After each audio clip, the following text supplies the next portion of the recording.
जय हिंद साथियों, the student life academy में आपका स्वागत है। मैं परवेज आलम। दोस्तों, आज हम शुरुआत करने जा रहे हैं भारत के भूगोल को लेकर। और भारत का भूगोल को लेकर भी हम क्या शुरुआत करेंगे, आज भारत का भूगोल से रिलेटेड जो प्रैक्टिस क्वेश्चंस बनते हैं उन सबको हम कवर करेंगे। तो जैसे कि हम सबसे पहले भारत का भूगोल पढ़ते हैं, तो उससे पहले ये जान लेते हैं कि ये प्रैक्टिस सेट किस किस एग्जाम को कवर करेगा।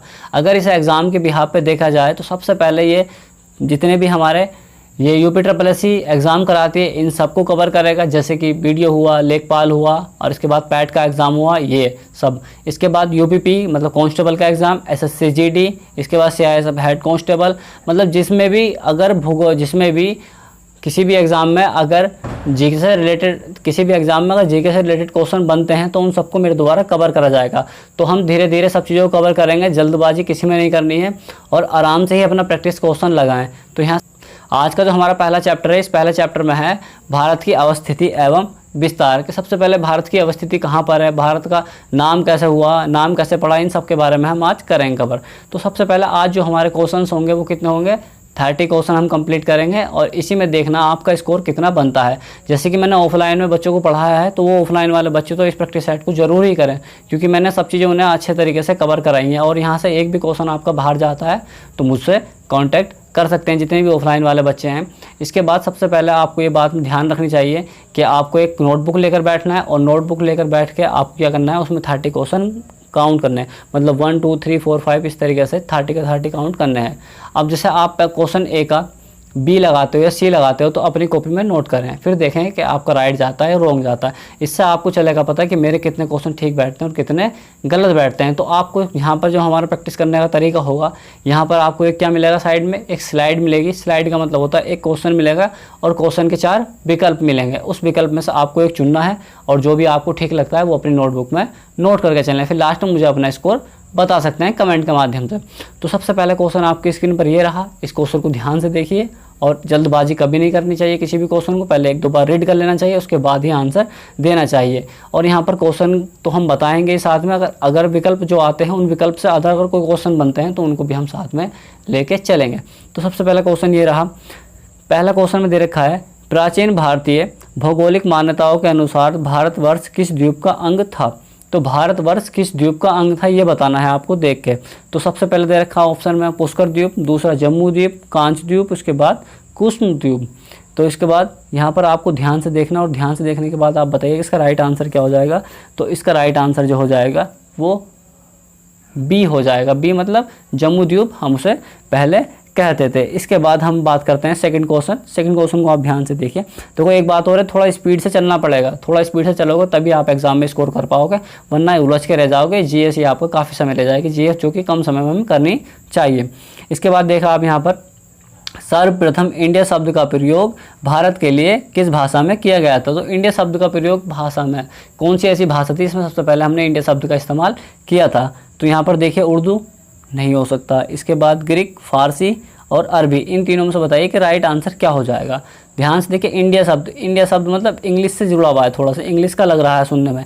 जब इंग्लिश का लग रहा है तो इंग्लिश का होने की वजह से हम इसका क्या कर देंगे, क्वेश्चन को जो हमारा विकल्प है उसे एलिमिनेट कर देंगे। तो एलिमिनेट करने के बाद एक तो उर्दू नहीं हो सकता, अरबी नहीं हो सकता, क्योंकि ये उर्दू जैसी मिलती जुलती भाषाएँ। इसके बाद ये सेकंड नंबर फारसी से रिलेटेड ऐसा शब्द होता ही नहीं। तो यहाँ पर इसका राइट आंसर जो हो जाएगा क्या होगा, वो ग्रीक हो जाएगा।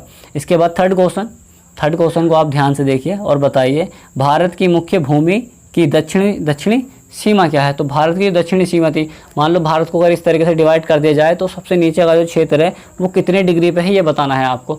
तो कितने डिग्री पे आप बताइए। तो इसका देखो, आप ध्यान से देखोगे तो आपको मिल जाएगा। यहाँ पर 2 तरीके से क्वेश्चन बन सकता है। एक क्वेश्चन बनता है कि भारत की मुख्य दक्षिणी सीमा क्या है, एक बनता है भारत की दक्षिणतम बिंदु क्या है, दक्षिणतम सीमा क्या है। तो यहाँ दक्षिणतम सीमा की बात नहीं करिए, मुख्य भूमि का दक्षिणी हिस्सा पूछा जा रहा। अगर भारत का भूगोल को, भारत का नक्शा कुछ तरीके डिवाइड कर दिया जाए तो सबसे नीचे जो क्षेत्र होता है, जैसे तमिलनाडु का, केरल का क्षेत्र होता है, उस क्षेत्र की बात चले तो वो कितने डिग्री पर है। देखो ध्यान से बताइए, मैंने आपको बताया था जब अक्षांश देशांतर पढ़ाए थे तो 8 डिग्री 4 मिनट इसका सही आंसर, मतलब इसका क्या हो जाएगा, सी हो जाएगा। इसका क्या हो जाएगा, सी हो जाएगा। इसके बाद हम बात करते हैं फोर्थ की। तो यह लिख रहा है भारतीय मानक समय आधारित है। तो भारतीय मानक समय आधारित है कितने डिग्री पर। तो मैंने आपको बहुत इजीली बताया था 82.5 डिग्री था और ये 5 राज्य से होकर भारत के जाता है। तो इसका राइट आंसर क्या हो जाएगा, इसका राइट आंसर सी हो जाएगा। वो भी पूर्वी देशांतर, ध्यान रखना है पूर्वी देशांतर। इसलिए जो आंसर क्वेश्चन आसान है उन्हें मैं जल्दी से करा रहा हूँ क्योंकि आपको बहुत इजीली मिल जाएंगे। इसके बाद ये रहा 5 क्वेश्चन को आप ध्यान से देखिए। भारत का प्रमाणिक उस स्थान का स्थानीय मान है जो स्थित है, जो स्थानीय मान बताना है आपको, जो स्थित है कहाँ पर, किसके समीप स्थित है। तो यहाँ पर 5 का क्या हो जाएगा बताइए। मैंने बताया था कि जो भारत की मानक समय रेखा भारत के 5 राज्यों से होकर जाती है तो इलाहाबाद के निकट से ये होकर जाती है। तो इसका राइट आंसर क्या हो जाएगा, 5 का सी हो जाएगा। इसके बाद 6 देखिए, 6 में दे रखा इंडियन स्टैंडर्ड टाइम और ग्रीनविच मीन टाइम में कितना अंतर है। जो 0 डिग्री है उसमें और भारत के जो मानक समय रेखा है 82.5 डिग्री, इन दोनों के बीच में कितना अंतर है। तो इन दोनों के बीच में कितना अंतर है, 5.5 घंटे का अंतर है। तो इसका राइट आंसर क्या हो जाएगा, 5.5 घंटे मतलब 1 घंटा 5 घंटे 30 मिनट। इसका राइट आंसर जो हो जाएगा सी हो जाएगा। इसके बाद 7 क्वेश्चन को आप ध्यान से देखिए और बताइए। यहाँ दे रखा है 7 में, भारत का ध्रुव दक्षिणी भाग की मुख्य रेखा की दूरी कितनी है। तो जो भारत का जो बीच 0 डिग्री है, 0 डिग्री से जो भारत का ऊपर का क्षेत्र है वो कितनी डिग्री पर है। देखो जैसे मान लो यहाँ पर एक रेखा की दी जाए 0 डिग्री और उसके बाद ऊपर पड़ता है भारत 8 डिग्री 4 मिनट पे, तो इन दोनों के बीच की क्षेत्र की कितनी दूरी है ये बतानी है आपको। तो यहाँ पर दे रखी है, पहला ऑप्शन में दे रखी है 776, दूसरा में दे रखी 876, इसके बाद 867, तीसरा में दे रखी 876, इसके बाद दे रखी 916 किलोमीटर। तो ध्यान रखना आपको कि जो भारत की भूमध्य रेखा है, भूमध्य रेखा से भारत की जो मुख्य भूमि है जो 8 डिग्री 4 मिनट वो कितनी दूरी पर पड़ता है। तो यहाँ पर इसका राइट आंसर जो हो जाएगा वो क्या हो जाएगा, इसका हो जाएगा सी हो जाएगा। 7 का सी हो जाएगा कि 876 किलोमीटर है। आप देख लेना, इसे बहुत आसान है। 8 क्वेश्चन को आप ध्यान से देखिए।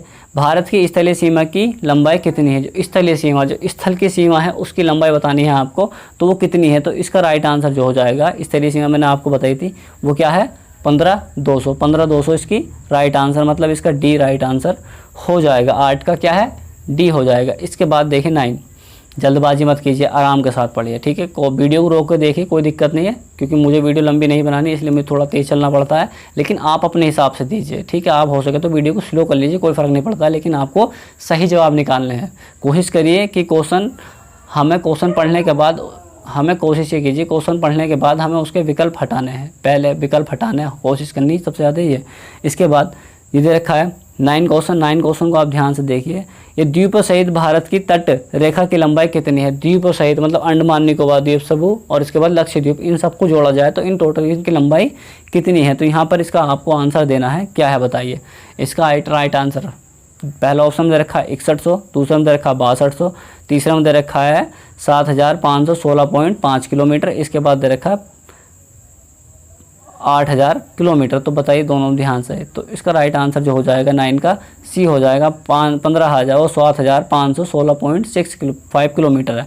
इसके बाद दे रखा है 10 क्वेश्चन को आप ध्यान से देखिए।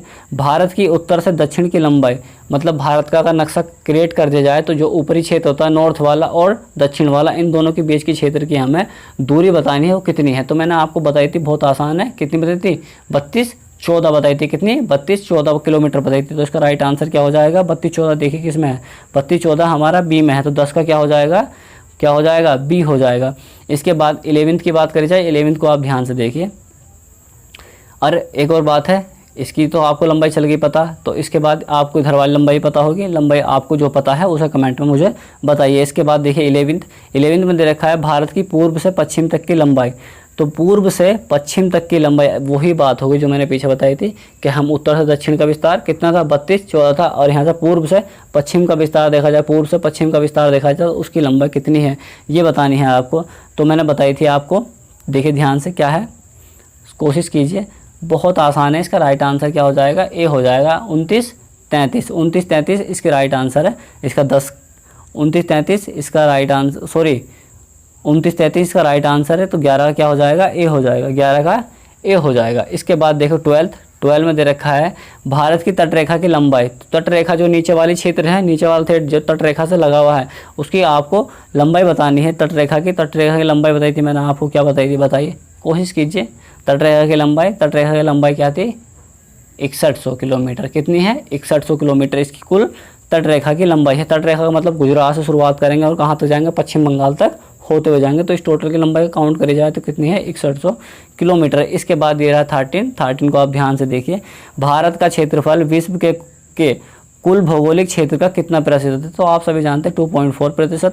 तो इसका राइट आंसर क्या हो जाएगा? 13 का बी हो जाएगा, 13 का बी हो जाएगा। इसके बाद हम बात करते हैं 14 की। तो 14 को आप ध्यान से दिख रहा होगा ऊपर, जल्दबाजी मत करिए, जो इजी है वो आपको मिल जाएगा। 14 में दे रखा भारतीय कुल क्षेत्रफल का कितने प्रतिशत भाग पर पर्वतीय क्षेत्र के अंतर्गत आता है? पर्वतीय क्षेत्र के अंतर्गत आता है। तो यहाँ 14 का जो भारत का कुल पर्वत क्षेत्र है उस क्षेत्र के अंतर्गत पर्वतीय क्षेत्र कितना आता है? तो आपको बताना है यहाँ पर कितना आता है। तो इसका राइट आंसर जो हो जाएगा वो क्या हो जाएगा? ए हो जाएगा। 10% भारत का कुल क्षेत्रफल आता है किसके अंतर्गत? पर्वतीय क्षेत्र के अंतर्गत आता है। इसके बाद देख रहा है आपको 15 को आप ध्यान से देखिए। संपूर्ण भारत के कितने प्रतिशत भूभाग पर पर्वत और पहाड़ियों का विस्तार पाया जाता है? तो पूरा जो संपूर्ण पृथ्वी है, भारत है, भारत के क्षेत्र में पर्वत का विस्तार और पहाड़ियों का विस्तार पाया जाता है। तो यहाँ पर आपको बताना है 15 और 15 का राइट आंसर बताइए। यहाँ पर दे रखा है 10.7%, 18.6%, 29.3%, इसके बाद 43.0%। तो 15 का राइट आंसर बताना है आपको। 15 का राइट आंसर जो हो जाएगा 29.3% कितना क्षेत्र पाया जाता है? पर्वतीय एवं पहाड़ियों का विस्तार पाया जाता है।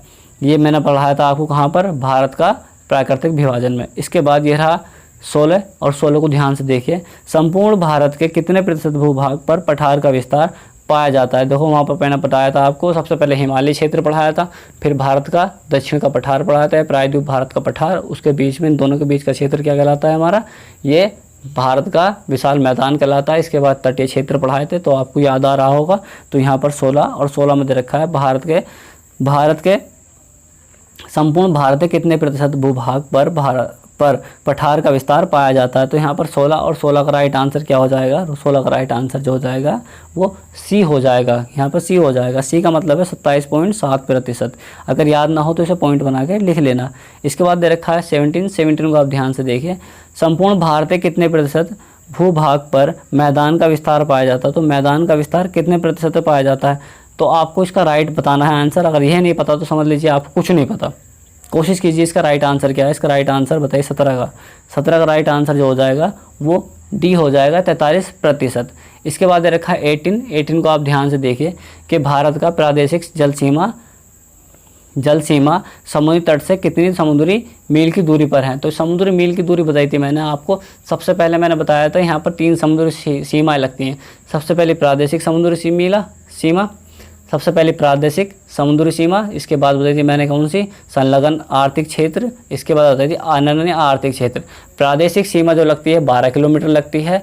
इसके बाद प्रादेशिक सीमा के बाद लगती है संलग्न क्षेत्र। संलग्न क्षेत्र हमारा कितने प्रतिशत है? 24 समुद्री मील है। इसके बाद अनन्य आर्थिक क्षेत्र हमारा 200 समुद्री मील है। ये भारत की तटरेखा से अगर लंबाई नापी जाए तो ये उसके बारे में बात चल रही है। तो यहाँ पर इसका राइट आंसर जो हो जाएगा 12 समुद्री मील हो जाएगा, 18 का ए हो जाएगा।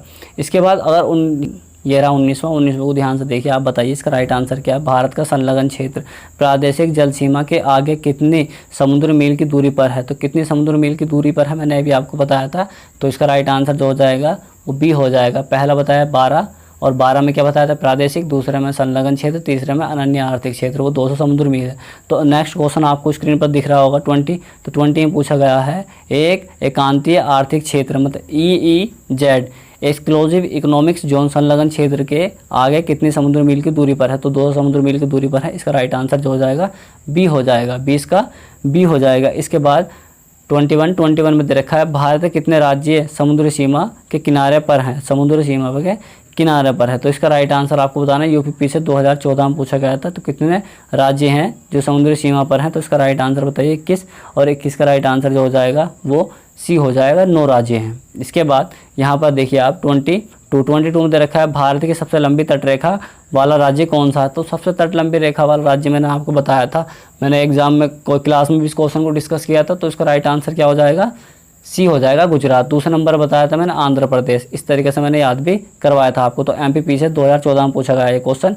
इसका राइट आंसर जो हो जाएगा वो सी हो जाएगा। इसके बाद दे रखा है यहाँ पर 23 में दे रखा है निम्नलिखित भारतीय राज्यों में से किससे होकर कर्क रेखा नहीं गुजरती? तो कर्क रेखा मैंने बताया था 23.5 डिग्री भारत के मध्य से होकर गुजरती है और वो 8 राज्यों से होकर गुजरती है। तो यहाँ पर आपको देखकर बताना है कि ऐसा कौन सा राज्य है जो भारत के कर्क रेखा होकर नहीं गुजरती है। तो यहाँ पर आपको सही जवाब देना है और ध्यान देखिए कौन सा ऐसा राज्य है। देखो गुजरात भी है, मध्य प्रदेश भी, झारखंड भी, लेकिन उत्तर प्रदेश से कर्क रेखा नहीं होकर गुजरती है। उत्तर प्रदेश से भारतीय मानक समय रेखा होकर गुजरती है जो कि 82.5 डिग्री है।